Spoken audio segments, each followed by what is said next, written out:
早い。でもちょっとずつ分かってきたところなんです。白と黒だけじゃない、世界のほとんどはグレーで不安や怒りが渦巻いてる。ハリボテ教育の賜物だ。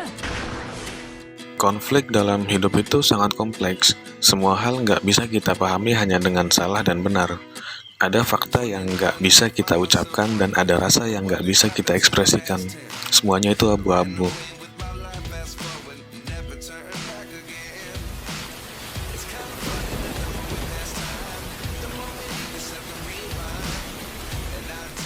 Kita terlahir sebagai manusia yang penuh dengan rasa penasaran yang tinggi dan selalu mencari pemahaman tentang dunia yang bahkan menurut kita itu terlalu kompleks. Tapi bahkan kita pun menyadari bahwa punya banyak keterbatasan. Salah satunya adalah waktu yang kita miliki untuk hidup. Waktu kita dibatasi oleh kematian untuk dapat membuat kesimpulan tentang kehidupan seperti apa yang tepat untuk kita jalani. Bahkan dengan seluruh waktu yang kita punya itu, kita butuh waktu untuk menjadi dewasa secara perlahan, apalagi untuk memahami apa itu hitam dan putih dalam kehidupan. Dan ironisnya, gak ada jaminan bahwa kedewasaan akan memberikan kita pilihan hidup yang benar. Ya pada akhirnya kita gak punya waktu untuk memikirkan hal-hal yang terlalu kompleks, untuk menjalani hidup dengan normal. Ada banyak hal yang harus kita pikirkan lebih dulu sebelum berpikir tentang kebenaran dalam hidup. Mulai dari tanggung jawab sampai masalah ekonomi. Makanya kita cenderung gak akan peduli bagaimana kita akan hidup. Asalkan bisa bertahan hidup, ya itu udah cukup. Meskipun kita sendiri pada dasarnya tahu bahwa untuk menilai hitam dan putih itu adalah perdebatan yang sangat rumit. Tapi kita akan terus meyakinkan diri bahwa keyakinan kita itu benar. Padahal kita pun sulit berdamai dengan diri sendiri untuk melakukan hal yang baik, yang ternyata belum tentu benar bagi sebagian orang. Etika, moral, dan budaya hanya membentuk kepribadian kita untuk bersikap menyesuaikan diri dengan lingkungan yang ada. Pada akhirnya, semua itu belum tentu akan mengarahkan kita pada kebenaran. Selamanya kita akan dihadapkan pada hal-hal yang bersifat ambigu. Mungkin hari ini kita akan menilai A adalah hitam, dan kemudian hari pandangan kita akan berubah dengan kesimpulan bahwa A adalah putih. Ini nggak akan berakhir sampai kita mati. Kenyataan ini yang mungkin membuat kita sering mengabaikan pemahaman kompleksitas hitam dan putih, yang akhirnya kita kesampingkan dan menjadi bagian akhir dari skala prioritas hidup kita.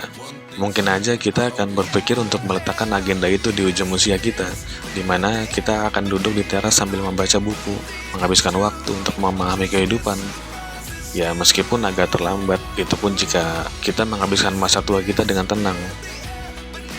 Kita harus menerima kenyataan bahwa realita nggak selalu seindah apa yang ada di akhir sebuah film dengan happy ending. Cukup menyadari bahwa akhir dari film yang bahagia itu hanya momen yang dihentikan dengan tujuan happy ending, yang berarti bukan akhir. Setelah itu kita nggak akan tahu. Percaya aja bahwa setelah momen bahagia akan ada tantangan baru, entah kita akan menganggap itu sebagai masalah atau enggak. Yang jelas, kita terlalu naif untuk berpikir bahwa kita hidup untuk mencapai ketenangan secara permanen. Kita hanya bisa beranggapan bahwa kehidupan kita itu hanya ilustrasi dari sekolah untuk mencapai kelulusan dengan standar nilai tertentu. Mungkin kita bisa dengan mudah mengetahui nilai seperti apa yang akan membuat kita lulus dari sekolah, tapi kita akan kesulitan secara teknis untuk mencapai nilai itu. Seperti yang dikatakan Midoriya bahwa kita nggak akan ada waktu untuk memahami kehidupan secara perlahan. Cukup memahami bahwa hidup ini akan tetap abu-abu. Gak perlu berpikir terlalu keras untuk menentukan nilai dari kebenaran. Saat kita memiliki pandangan hidup yang kita yakini benar, yakinkan diri bahwa gak semua orang akan cocok dengan cara-cara yang kita lakukan, meskipun punya tujuan yang sama. Yang jelas kita gak bisa menghindari kegelisahan dan amarah yang kapanpun bisa datang. Pengalaman dan latar belakang yang kita miliki akan menentukan pandangan hidup kita nanti. Pengalaman buruk yang dialami Lady Nagan di masa lalu memudahkan dirinya untuk terpengaruh pada tujuan hidup dengan cara yang kurang benar bagi Midoriya. Meskipun pada akhirnya akan menemukan tujuan akhir yang sama, mereka hanya berbeda secara teknis. Kita pun nggak bisa menentukan mana yang hitam dan mana yang putih. Bisa jadi apa yang kita sebut hitam adalah cara paling efektif untuk mencapai tujuan. Dan bisa jadi apa yang kita sebut putih adalah cara yang nggak logis untuk mencapai tujuan. Yang manapun kita yakini benar, ya bisa jadi salah.